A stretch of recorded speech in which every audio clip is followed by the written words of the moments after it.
یگان که نفر شما را مردم انتخاب نکرده است. مردم رهبر دولت، رهبر خودش انتخاب میکند. رهبر باور کرده، انتخاب کرده، تعیین میکنه به این یا وظیفه. من کی را باور کنم؟ با کی سپرشتیم؟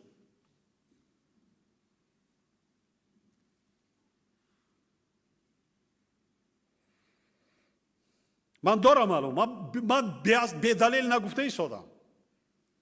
من حتی نوارها دارم. بعضنش خنده ها رو بعضن تا این اندازه رهبر دولت و دیگران را وای میکنید، حساب میکنید که نمیرسه.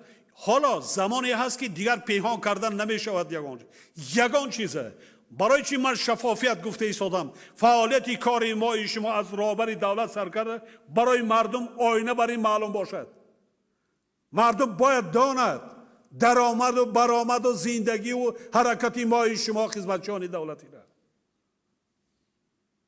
برای ما شما یگان قانون و کنستیتوسیون دیگر نیست.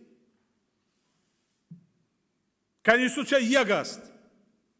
قانون های عمل کننده برای همه شهروندان از پرزیدنت تا شهروند عادی یک است. پاک وجدان باور کردم کار کنید. فکری فرزنداتون نکنین.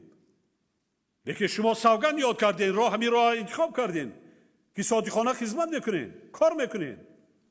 شما را مجبوران یگان کس تعیین نمیکند.